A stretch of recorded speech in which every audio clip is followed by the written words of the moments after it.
Hello students, मैं सुधाकर शर्मा आपको red climax study channel के माध्यम से मैं आपको जो चैप्टर में पढ़ा रहा था अभी कल जो मैंने आपको समझाया था वही चैप्टर के कुछ सवाल मैं दोबारा आपको बताने चल रहा हूँ। तो आप लोगों को कल मैंने जैसा समझाया था, विधिवत समझाया था, मेरे ख्याल से आप लोगों को समझ में बढ़िया आ रहा होगा।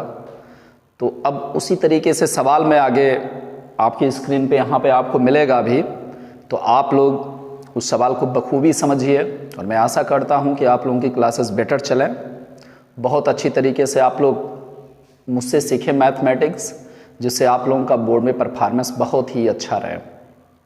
तो चलिए मैं अगले क्वेश्चन के बारे में बात करता हूँ।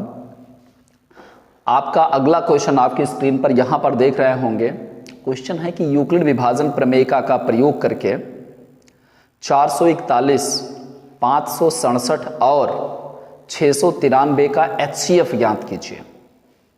ओके, फिर से समझिए सवाल कह रहा है कि यूक्लिड विभाजन प्रमेयिका का प्रयोग करके आप 441, पहली संख्या क्या है आपकी 441, दूसरी संख्या क्या है 567 और तीसरी संख्या कितनी है 693 का आपको क्या ज्ञात करना है, HCF ज्ञात करना है। तो चलते हैं सवाल की तरफ। आपके देखिए आप यहां पर अब जो संख्याएं दी गई हैं वहां पे 3 संख्याएं दी गई हैं। तो थोड़ा यहां पे देखिए, आप सबसे पहले लिखेंगे दी गई संख्याएं। क्या लिखेंगे? दी गई संख्याएं। तो संख्याओं में जो आपको दिया गया है वो पहली संख्या कितनी है 441, दूसरी संख्या है आपकी 567, कितनी है 567, और तीसरी संख्या जो आपकी दी गई है वो है 693। ठीक, कल मैंने आपको जो सवाल समझाया था पहला वाला, उसमें आपकी केवल 2 संख्याएं दी थी और उसका आप HCF यूक्लिड लेमा से आपने ज्ञात किया था। तो अब ये अगर मान लीजिए 3 संख्याएं दी गई हो तब कैसे ज्ञात किया जाता है, मैंने कल आपको बताया था कि कल मैं समझाऊंगा आपको इसके लिए। तब तक के लिए आप लोग अपने आप को तैयार रखिए। तो यहाँ पर देखिए प्रोसेस आपका वही रहेगा। तो प्रोसेस में आप क्या करेंगे, मैंने कल आपको समझाया था कि जो संख्याएं आपकी दी रहे हैं उनमें से एक छोटी लेंगे और क्या लेंगे, बड़ी। ऑलरेडी वैसे दिया ही रहेगा सवाल में। तो यहाँ पर देखिए 441, 567 और 693 दिया गया है। तो इसमें से कोई 2 संख्याएं पहले आप चूज कर लीजिए। तो मान लीजिए आप 441 और 567 ले लीजिए, या फिर 567 और 693 ले लीजिए, या फिर 441 और 693 ले सकते हैं। कोई भी आप यहाँ पर क्वेश्चन में सवाल मतलब यहाँ पर कोई 2 संख्या यहाँ पर उठा सकते हैं। आप कोई 2 संख्या पहले उठा लीजिए। आप लिखेंगे, चूंकि यहाँ पर आप 2 ही संख्या आगे वाली उठा लीजिए, आप लिखेंगे 567 इज ग्रेटर देन 441। आप देख रहे हैं कि 567 का जो मान होता है 441 से क्या होता है, बड़ा होता है। सो दैट मैंने बताया था कि जो संख्या बड़ी होती है उसे आप भाज्य बोलते हैं। क्या बोलते हैं भाई साहब? भाज्य। और जो संख्या छोटी होती है इसको क्या बोलते हैं आप? भाजक कहते हैं। तो यूक्लिड विभाजन लेमा द्वारा आप लिखेंगे यूक्लिड विभाजन प्रमेयिका से, यूक्लिड विभाजन प्रमेयिका से। तो भागविद द्वारा देखिए कैसा लगाएंगे, नियम वही है, यूक्लिड विभाजन प्रमेयिका ही इसे कहते हैं। तो यहां पर देखिए पहले 500 क्या लिखेंगे आप 67 लिखेंगे, फिर डिवाइडेड बाय कितना लिखेंगे आप 441। तो यहां पर आप देखिए पहाड़ा पढ़ते हैं आप, 441 का पहाड़ा 567 में कितनी बार जाएगा। इसके लिए मैंने नियम आपको बताया था, एक एक अंक इधर आप बंद कर लेंगे। तो इधर 44 दिखाई पड़ रहा है, इधर कितना दिखाई पड़ रहा है 56 दिखाई पड़ रहा है। तो 44 का पहाड़ा 56 में कितनी बार जाएगा, 1 टाइम जाएगा, 1 बार जाएगा। तो यहाँ पर 1 लिखेंगे। तो यहाँ पर देखिए 1 का पहाड़ा 1 में पढ़ते हैं 1 आता है, 1 का पहाड़ा 4 में पढ़ते हैं 4 आएगा, 1 का पहाड़ा 4 में फिर पढ़ेंगे कितना आ जाएगा आपका 4 आ जाएगा। भागफल की प्रक्रिया में आप जानते हैं घटाया जाता है। तो यहाँ पर 7 में से 1 घटाएंगे कितना प्राप्त होगा आपका 6 प्राप्त होगा। 6 में से 4 घटाएंगे आप तो कितना प्राप्त होगा आपका 2 प्राप्त होगा। फिर 5 में से 4 घटा दीजिए कितना प्राप्त होगा 1। तो मैंने कल आपको बताया था, आज भी मैं बता रहा हूं कि जो 126 आपका रिमेनिंग है या रिमाइंडर है यानी जो शेषफल है, अब किसका कार्य करने लगेगा, ये भाजक का कार्य करेगा। और जो पूर्वोक्त भाजक था वो भाज्य का कार्य करने लगेगा। फिर ये पर भाग का चिन्ह ऐसा लगाते हैं, लिखेंगे 441 कितना लिखेंगे आप 441। फिर पहाड़ा यहां पर पढ़ते हैं, देखिए यहां पर फिर वही प्रक्रिया, एक एक अंक यहां पर बंद कर लेंगे। 12 का पहाड़ा 44 में कितनी बार जाएगा, तो 12 का पहाड़ा आप लोग जानते हैं 12 करने 12, 12 दूना 24, 12 तिया 36, 12 चौक 48, तो 48 जानते हैं आप, 44 से कितना हो जाएगा, ज्यादा हो जाएगा। तो यहां पर पहाड़ा 126 का कितनी बार आप ले जा सकते हैं, अधिकतम 3 बार ले जा सकते हैं। तो 3 का पहाड़ा 6 में पढ़िए, 3 से कितना हो जाएगा आपका 18। जो एक आपका दहाई वाला अंक बचता है वो अगले अंक में जोड़ दिया जाता है पहाड़ा पढ़ने के पश्चात। 3 दूना कितना हो गया 6, 6 में एक जोड़न कितना हो जाएगा आपका 7 हो जाएगा। फिर 3 का पहाड़ा 1 में पढ़िए, 3 के कितना हो जाएगा आपका 3 हो जाएगा। घटा लीजिए, 11 में से आप 8 घटाएंगे तो कितना आ जाएगा आपका 3 आ जाएगा। फिर यहाँ पर कितना आपका बच रहा है 3 बच रहा है, क्योंकि आपने एक उधार दे दिया है यहाँ पे। तो यहाँ पर आपका 13, 13 में से 7 चला जाएगा, कितना आ जाएगा 6 आएगा। 7 कितना होता है 13, इसलिए 13 में से 7 जब आप घटाते हैं तो कितना प्राप्त होता है 6। बस अब देखिए वही चीज यहाँ पे जो आपका शेषफल आ रहा है किसका काम करेगा, भाजक का कार्य करेगा, और जो आपका पूर्वोक्त भाजक था वो किसका कार्य करने लगेगा, भाज्य का कार्य करने लगेगा। फिर यहाँ पर लिखेंगे 126 आप लिखेंगे, तो 63 का पहाड़ा 126 में यहाँ पर देखिए एक अंक यहाँ पर ऐसे मूल लेते हैं, यानी बंद कर लेते हैं, एक अंक यहाँ पर ऐसे बंद कर देते हैं। यहाँ पर 6 दिखाई पड़ रहा है और यहाँ पर 12 आपका दिखाई पड़ रहा है। तो 6 का पहाड़ा 12 में जब आप पढ़ेंगे तो 6 दूना कितना होता है 12 होता है, और 3 दूना कितना होता है 6 होता है। तो यहाँ पर आप देख रहे हैं 63 का जो पहाड़ा है 126 में पूरी तरीके से 2 बार चला जा रहा है।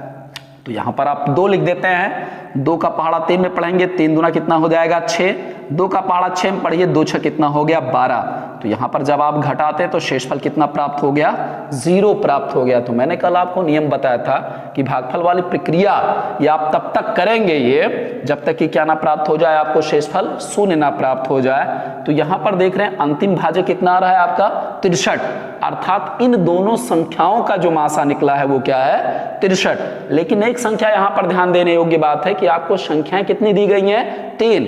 तो यहाँ पर जो 63 आपका है इससे आप 693 को भी क्या करेंगे भाग करेंगे। यदि पूर्णतया पहाड़ा चला जाएगा, पूरा 63 का पहाड़ा चला जाएगा किसमें 693 में, तो 63 क्या हो जाएगा आपका मासा होगा। यदि नहीं आता है तो भागफल की प्रक्रिया को आप आगे बढ़ाएंगे और तब तक बढ़ाएंगे जब तक कि आपका मासा ज्ञात ना हो जाए, यानी शेषफल 0 प्राप्त हो जाए। तो उठा लीजिए यहाँ पर, देखिए यहाँ पर अब देखिए यहाँ पर 693 आप देख रहे हैं बड़ा है और 63 क्या है छोटा है। तो 693 आपका क्या हो जाएगा भाज्य हो जाएगा और 63 क्या हो जाएगा आपका भाजक हो जाएगा। तो यहाँ पर आप भाग करने वाली प्रक्रिया स्टार्ट करते हैं।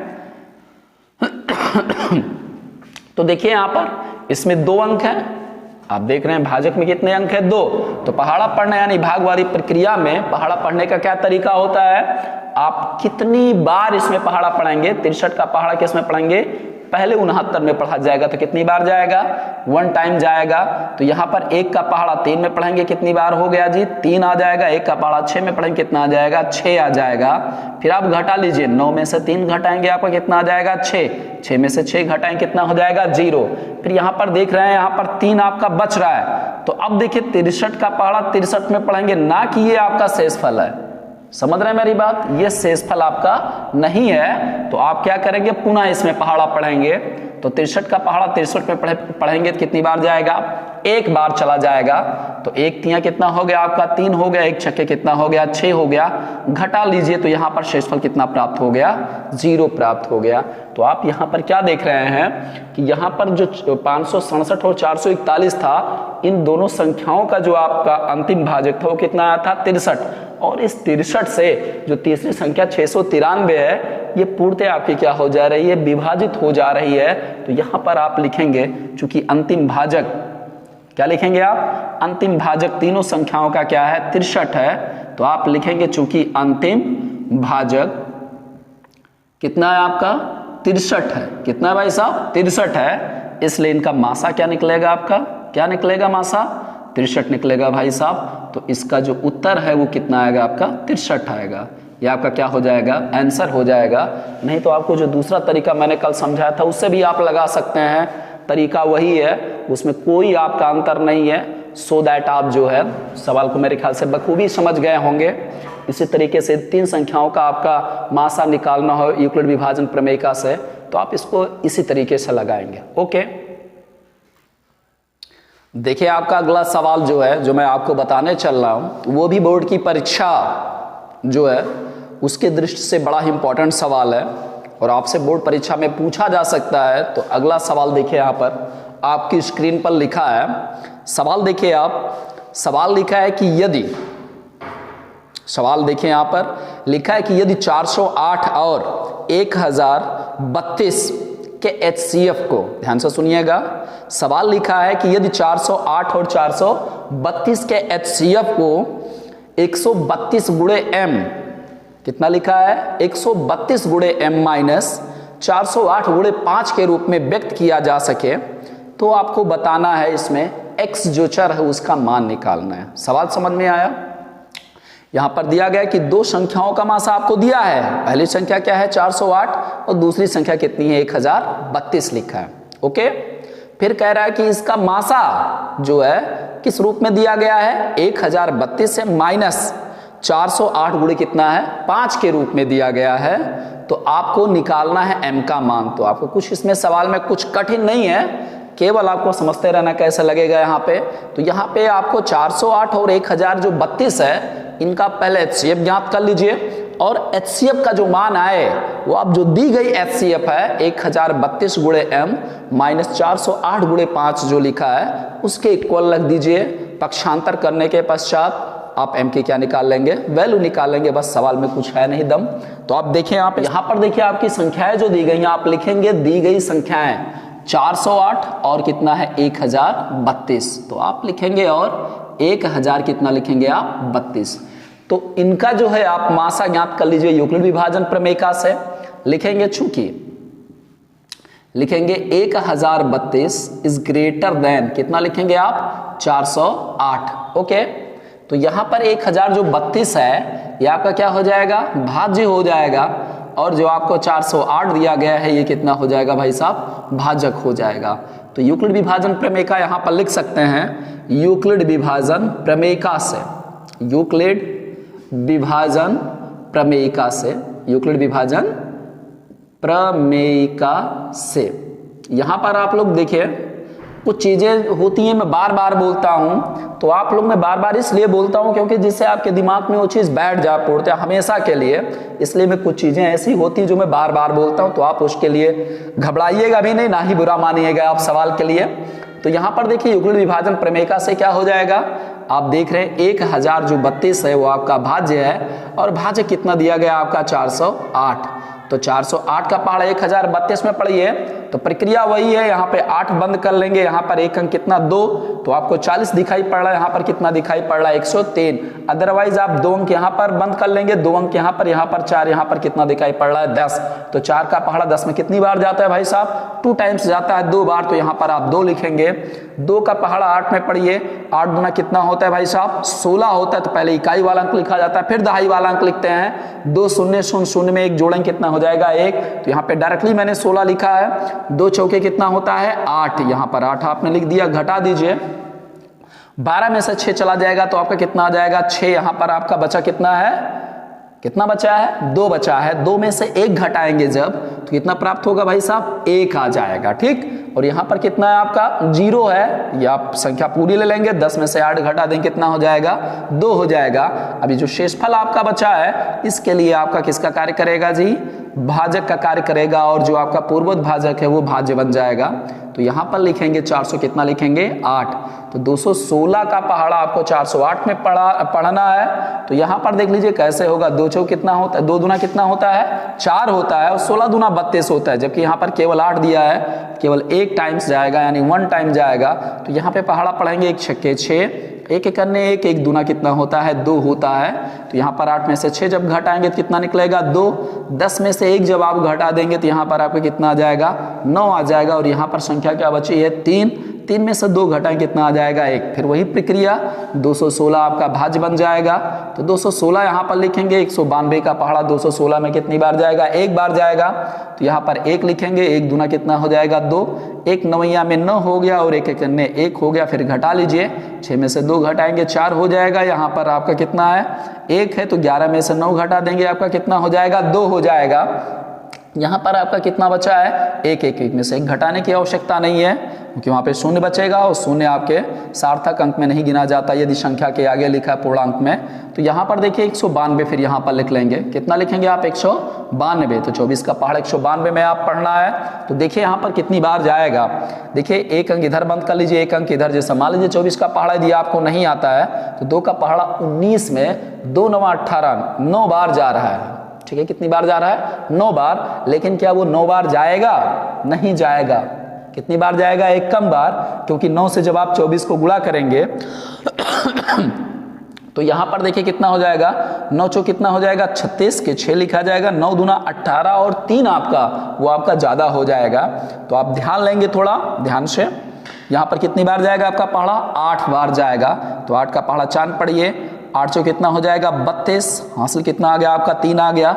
8 दूना कितना हो गया 16, 16 में 3 जोड़ें कितना हो जाएगा 19 हो जाएगा। आप देखिए घटाने पर कितना प्राप्त हो रहा है 0 प्राप्त हो रहा है। ओके, तो यहाँ पर मैंने बताया था कि आप जब ये भागफल की प्रक्रिया आप तब तक करेंगे जब तक कि क्या ना प्राप्त हो जाए, आपका शून्य ना प्राप्त हो जाए। सो दैट इन दोनों संख्याओं का जो मासा है लिखेंगे, सो दैट आप यहाँ पे डायरेक्टली ऐसा लिखेंगे मासा कितना प्राप्त हो रहा है आपका, कितना प्राप्त हो रहा है, अंतिम भाजक क्या है आपका 24 है। और इसी को प्रेजेंट दिया गया है, इसी को प्रेजेंट किससे किया गया है 1032 गुणे m माइनस 408 गुणे 5 से।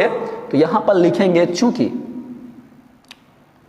दी गई संख्याओं का मासा, दी गई संख्याओं का मासा, दी गई संख्याओं का मासा, जो मासा आपको ऑलरेडी सवाल में दिया है वो कितना दिया गया है 1032 गुणे m माइनस 408 और गुणे कितना लिखा है आपका 5 लिखा है। समझ में आया ना, कितना लिखा है 1032 गुणे m माइनस 408 गुणे कितना लिखा है 5। तो आपको इसी m की क्या निकालनी है, वैल्यू निकालनी है।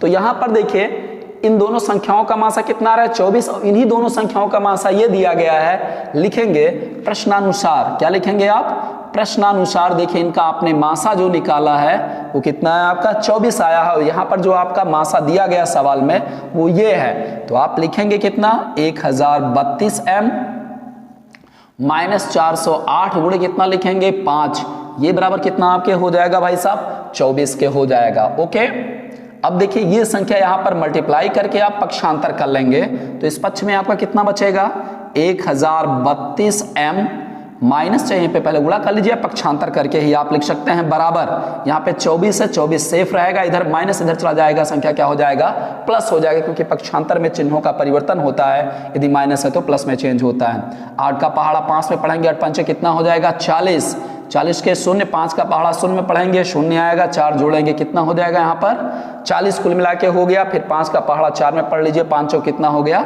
20 हो गया। तो यहाँ पर पूरा पूरा 20 उतार देंगे क्योंकि कोई हासिल नहीं बच रहा था। तो यहाँ पर इनको ऐड कर लीजिए, 4 में 0 जोड़ेंगे कितना हो जाएगा आपका 4, 4 में 2 जोड़ेंगे कितना हो जाएगा आपका 4 में 2 जोड़ेंगे कितना हो जाएगा 6। फिर शून्य लिखा है, यहाँ पर शून्य लिखेंगे, यहाँ पर 2 है, यहाँ पर आपने 2 लिख दिया। इधर कितना लिखा है आपका 1032 और गुणे कितना लिखा है m लिखा है। तो आप देखिए 1032 दूना कितना होता है 2064। कैसे मैं समझा 32 दूना 64 होता है और 10 दूना कितना होता है 20 होता है। बहरहाल ये अपने समझने का तरीका है कि आप कैसे समझते हैं। तुरंत इसको या तो पक्षांतर कर दीजिए, अदरवाइज यहीं पे काट दीजिए। तो 132 एक के 132 एक तो मतलब 1032 सॉरी 1032 एक 1032 1032 दूना कितना होता है 2064। सो दैट आपने m की वैल्यू कितना फाइंड आउट किया, m की वैल्यू आपने कितना निकाल लिया, आपने 2 निकाला। यही आपके प्रश्न का क्या है उत्तर है, यही आप क्या लिख देंगे आंसर लिख देंगे। ओके ओके, ये सवाल मेरे ख्याल से बढ़िया से आ गया होगा। ठीक है, आप लोग इसको लगा सकते हैं। चलिए देखिए अगला सवाल आपकी स्क्रीन पे जो यहाँ पे आपको लिखा है, आप थोड़ा ध्यान से पढ़िए। सवाल नंबर जो आपका 3 है, यानी अगला सवाल है, सॉरी 3 मैं नहीं कहूँगा इसको, क्योंकि 2 सवाल मैंने पहले बताया है, तो कुल मिला के 2 और ये आपका तीसरा आज का, तो कुल मिला के ये 5 नंबर का सवाल है। तो सवाल ये है कि दर्शाइए कि किसी धनात्मक पूर्णांक का वर्ग, ध्यान से सुनिए, कल मैंने एक सवाल समझाया था धनात्मक विषम पूर्णांक के लिए, तो मैंने कल ये भी बताया था कि सवाल में वर्ग करके भी देता है और घन करके भी देता है, तो आज वही सवाल मैं समझाने चल रहा हूँ आप लोगों को। दूसरा सवाल ये भी टाइप आपके बोर्ड परीक्षा के लिए जो है बहुत ही इंपॉर्टेंट है, सो दैट आप ये सवाल आप सीखिए कैसे करेंगे। सवाल लिखा है कि दर्शाइए कि किसी धनात्मक पूर्णांक का वर्ग, सवाल ध्यान से पढ़िएगा, दर्शाइए कि किसी धनात्मक पूर्णांक का वर्ग। तो यहां पर जो आप धनात्मक पूर्णांक सपोज करते हैं, यानी ए जो मानते हैं, यहां पर उसको क्या करना है, आपको वर्ग करना है। ओके, फिर सवाल कह रहा है कि आपका 4q या 4q प्लस 1 4q प्लस 1 के रूप का होता है। ओके, जहां q एक क्या है, धनात्मक पूर्णांक है। सवाल समझ में आया? आपको क्या करना है, आपको दिखाना है, यानी आपको समझाना है, यानी डिराइव करके आपको समझाना है कि किसी भी धनात्मक पूर्णांक का जो वर्ग होता है वो 4q या 4q प्लस 1 के रूप का होता है। यही आपको सवाल में हल करना है। तो यहां पर देखिए, थोड़ा समझना है आपको, यहां पर संख्या का आपको वर्ग करना है। क्या करना है? वर्ग करना है। तो यहां पर देखिए जो रूप आपका दिया गया है, जो आपको प्रूवनेस में लाना है, वो 4q या कितना लिखा है आपका, 4q प्लस 1 लिखा है। तो देखिए ध्यान से, ये वर्ग करने के पश्चात आपका 4 प्राप्त होना चाहिए। तो 4 से छोटी कोई एक पूर्णांक संख्या ऐसी चूज करेंगे जिसका वर्ग करने पर 4 आ जाए, जिसका वर्ग करने पर कितना आ जाए, 4 आ जाए। तो आप लोग सब लोग जानते हैं कि यदि 2 का वर्ग करें तो कितना आ जाए, 4 आ जाएगा। ओके, यदि आप 2 का वर्ग करते हैं तो कितना आता है, 4 आता है। तो यहां पर 4 जो मैंने कल समझाया था यूक्लिड विभाजन प्रमेयिका में, a बराबर bq प्लस r में, तो यहां पर b की वैल्यू आपको 4 नहीं लेनी है, b की वैल्यू आपको 4 नहीं लेनी है। क्यों नहीं लेनी है? क्योंकि वर्ग करने के पश्चात 4 प्राप्त होना चाहिए। तो यहां पर b के स्थान पर आप कितना पुटअप करेंगे जी, 2 रखेंगे। कितना रखेंगे आप, 2 रखेंगे, क्योंकि जैसे ही 2 का वर्ग करेंगे क्या प्राप्त हो जाएगा, आपका 4 प्राप्त हो जाएगा। और थोड़ा ध्यान से समझिए, यहां पर वर्ग करने के पश्चात q प्राप्त हो रहा है, तो यहां पर भी q का मान q ना रख के आप इसको एक अन्य संख्या, यानी एक अन्य तरीके से आप यहां पर क्या पुटअप कर देंगे, m या कोई अन्य वेरिएबल, यानी किसी अन्य कोई अंग्रेजी वर्णमाला का अक्षर आप चूज कर सकते हैं। तो यहां पर देखिए जो आपका सवाल है, जब यहां पर आप संख्या लिखेंगे a, तो a को bq अर्थात 4q ना मान के आप कितना मानेंगे, 2m, और शेषफल के स्थान पर कितना पुटअप करेंगे, r पुटअप करेंगे। ओके, तो यहां पर लिखेंगे यूक्लिड विभाजन प्रमेयिका से, क्या लिखेंगे आप सवाल में, यहीं से आप स्टार्ट करेंगे भाई साहब, लिखेंगे यूक्लिड विभाजन प्रमेयिका से, यूक्लिड विभाजन प्रमेयिका से। माना आपने क्या किया, माना, क्या मानेंगे भाई साहब, a बराबर, क्या मानेंगे आप, a बराबर, जहां पे जो आपका bq था तो वहां पे bq ना लेके यहां पर क्या लिखेंगे आप, 2m सपोज करेंगे। कितना सपोज करेंगे आप, 2m मानेंगे। उस शेषफल के स्थान पर कितना रख देंगे आप, r रखेंगे। ओके, a बराबर 2m प्लस कितना रखेंगे, r। इसको समीकरण नंबर क्या मानेंगे, 1। मैंने ऐसा क्यों माना, ध्यान से समझिए। अगर आप 4q या 4q प्लस 1 लेते तो क्या नहीं आता, उत्तर आता। लेकिन अगर आप यहां पर देखिए जो आपका भाजक है उसका मान जितना ही कम रहेगा तो वहां पर शेषफल उतने ही कम संख्याएं आएंगी। ओके, तो आपको वो मान रखने में आपको सावधानी, यानी सस्ता पड़ेगा। जैसे मैं बोलता हूं बार बार अपने स्टूडेंटों से कहता हूं कि सरल को मैं सस्ता बोलता हूं, तो आप इसके लिए घबराइएगा नहीं। आप सामान नहीं कोई चीज खरीद रहे हैं तो यहां पर आप 2 जब आप रखेंगे तो शेषफल की जो वैल्यू आएगी वो 0 आएगा, और कितना आएगा, 1 आएगा। तो यहां पर आप लिखेंगे जहां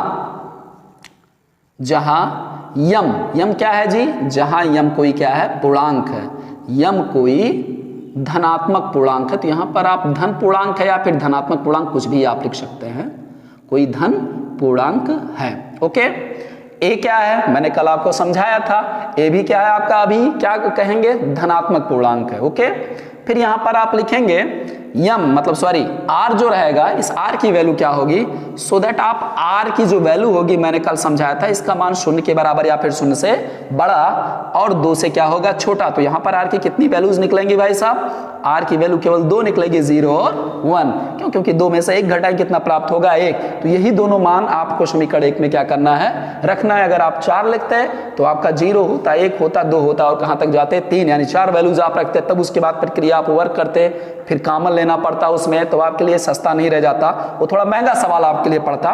तो आप लिखेंगे समीकरण फर्स्ट में आर बराबर 0 रखने पर, रख लीजिए भाई साहब आप, आर बराबर जब 0 रखेंगे यहां पर, तो यहां पर आपका क्या बनेगा, ए बराबर कितना हो जाएगा आपका 2m प्लस कितना हो जाएगा 0। तो ए बराबर कितना हो जाएगा आपका 2m। अब थोड़ा ध्यान से समझेंगे, सवाल कह रहा है कि संख्या का वर्ग करने पर, क्या करने पर, वर्ग करने पर। तो यहां पर जो आप प्राप्त कर रहे हैं 2m, इसका आप क्या करेंगे, वर्ग करेंगे। तो आप लिखेंगे दोनों पक्षों का वर्ग करने पर, क्या लिखेंगे, दोनों पक्षों का वर्ग करने पर। जब आप वर्ग कर लेंगे यहां पर तो आ जाएगा a का स्क्वायर, इस पक्ष का वर्ग करेंगे तो 2m का क्या लिखा जाएगा, होल स्क्वायर। याद रखेंगे जब वर्ग किया जाता है, दो पक्षीय आपका व्यंजक दिया गया है तो दोनों पक्षों का पूरा पूरा वर्ग किया जाता है। ये नहीं कि कोई एक सिंगल पद का या 2 का या m का, ये पूरे पद का मतलब पूरे पक्ष का वर्ग करते हैं। तो 2 का स्क्वायर करते हैं, आप जानते हैं कितना होता है 4, और m का स्क्वायर करके कितना हो जाएगा m स्क्वायर। तो थोड़ा यहीं पे समझना है, यम के स्क्वायर आपको नहीं लाना है, यम स्क्वायर के स्थान पर क्या पुटअप कर देंगे आप, क्यू रखेंगे। 4 यहां पर आ गया है और यहां पर जो यम स्क्वायर इसके स्थान पर क्या रखेंगे, क्यू। या आप यहां पर ऐसा लिखेंगे ए स्क्वायर बराबर 4q। यहां पर आप डिनोट कर देंगे कि क्यू क्या चीज है, आप लिखेंगे जहां क्यू, क्या लिखेंगे, जहां क्यू बराबर कितना है m स्क्वायर। ओके, तो पहला जो आपको सिद्ध करना था कि संख्या किस रूप का होता है, वर्ग 4q रूप का होता है। तो यहां पर आप वर्ग ले आए हैं। सेम कंडीशन आप आगे की तरफ से, मतलब आगे आप आर रखेंगे, लिखेंगे पुनः समीकरण फर्स्ट में आर बराबर 1 रखने पर।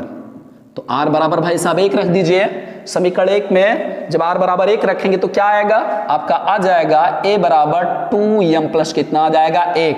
फिर प्रक्रिया वर्ग करने के लिए बोल रहा है, तो यहां पे दोनों पक्षों का क्या करेंगे, वर्ग लिखेंगे। दोनों पक्षों का वर्ग करने पर क्या लिखेंगे, दोनों पक्षों का वर्ग करने पर। तो जब आप वर्ग करेंगे भाई साहब, तो इधर कितना है, केवल a है तो a का स्क्वायर हो जाएगा, इधर पूरे पूरे पद यानी पक्ष का वर्ग करेंगे। मैंने अभी आपको समझाया, हमेशा याद रखेंगे पूरे पूरे पक्ष का वर्ग होता है। तो यहां पर देख रहे हैं वो आप ब्रैकेट के अंदर देख रहे हैं 2 पद हैं, पहला 2m है, दूसरा कितना है 1 लिखा है, फिर पूरे की घात कितनी लिखी 2। तो यहाँ पे a plus B whole square का क्या लगाएंगे आप, फार्मूला लगाएंगे। आपको पता है, पूर्वोक्त पढ़ाया है, 6 से ही पढ़ाया जाता है कि a प्लस बी का होल स्क्वायर, ये बराबर कितना होता है a स्क्वायर प्लस 2ab और प्लस कितना होता है b स्क्वायर। आप इसी फार्मूले का प्रयोग करके एक्सपेंशन कर डालेंगे आप। तो यहाँ पे लिखेंगे 2m का स्क्वायर प्लस कितना हो जाएगा 2 गुणे a का पूरा मान कितना यहां पर है 2m है और b का मान कितना है 1 और प्लस कितना हो जाएगा 1 का स्क्वायर। तो यहां पर थोड़ा ध्यान देना है आपको, 2 का स्क्वायर करें कितना हो जाएगा 4, यहां पर m का स्क्वायर प्लस 2 दूना कितना हो गया 4 गुणे 1 करेंगे तो 4 हो जाएगा, m प्लस कितना हो गया 1। यहीं पे थोड़ा ध्यान देना है आपको कि आगे क्या करेंगे, आपको किस रूप में लाना है 4q प्लस 1, यहीं पर ध्यान देना है, प्लस 1। तो यहां पर प्लस 1 है, इसमें कोई परिवर्तन आपको नहीं करना है, तो सिर्फ 4 गुणे q। तो इन दोनों पदों में देख रहे हैं 4 है, तो 4 दोनों पदों में से क्या ले लेंगे आप, कॉमन ले लेंगे। तो 4 आपने भाई साहब कॉमन लिया, तो आपका बचेगा क्या इन दोनों पदों के लिए, यहां पर क्या बचेगा आपका m स्क्वायर, बीच में कौन चिन्ह है प्लस, यहां पर क्या आपका बचा है m बचा है, प्लस कितना लिखेंगे 1। फिर मैंने अभी यहां पर देखिए, जब आपने 4m स्क्वायर लिखा था तो q के स्थान पर आपने क्या, मतलब m स्क्वायर के स्थान पे आपने क्या पुटअप किया, q पुटअप किया। सेम तरीका m स्क्वायर प्लस m के स्थान पर आप क्या लिख लेंगे q बराबर, यहां पर आप लिख लेंगे 4 गुणे q प्लस कितना लिख लेंगे 1, यहां पर लिख लेंगे आप a स्क्वायर आप लिखते जाइए यहां पर, अदरवाइज आप अगर इसी स्टेप में लिखते हैं तो कोई दिक्कत नहीं है, सवाल सही माना जाएगा आपका। यहां पर लिख लेंगे जहां Q जो आपने रखा है वो क्या डिनोट कर रहा है, तो आप लिखेंगे जहां Q बराबर आपका कितना है m स्क्वायर प्लस कितना है m। तो आप दूसरी कंडीशन में भी देख रहे हैं आप क्या हो रहा है कि जब संख्या का आपने वर्ग किया तो 4Q प्लस 1 प्राप्त हो रहा है। तो ये आपने दोनों प्रूव कर दिया, 4Q भी आप ले आए और 4Q प्लस 1 ले आए। ठीक, बस इसी तरीके से सवाल आप लगाइए। ये सवाल आपका पूर्ण हो चुका है। आप लिखेंगे अतः स्पष्ट है कि, क्या लिखेंगे, अतः स्पष्ट है कि, स्पष्ट है कि किसी धनात्मक या धन पूर्णांक का वर्ग, धनात्मक संख्या का वर्ग या धन पूर्णांक का वर्ग, धन पूर्णांक का वर्ग 4Q या 4Q प्लस 1 के रूप का होता है। ओके, सवाल आपने प्रूव कर लिया, सो प्रूव्ड आप सवाल लिख लेंगे। मेरे ख्याल से सवाल बढ़िया से समझ में आप लोगों को आ गया होगा। तो इसी के साथ हम आपको कह रहे हैं कि आप इस सवाल को बखूबी समझ गए होंगे और मेरे ख्याल से आप सबके समझ में आ गया होगा जो वीडियो देखेंगे।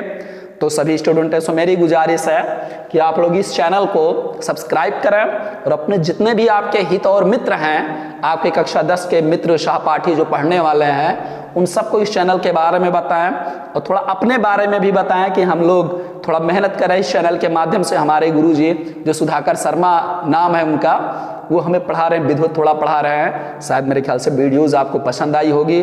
तो आपके अच्छे भविष्य के लिए शुभकामना देते हुए मैं अपनी वीडियो को यहीं पे विराम लगा रहा हूँ।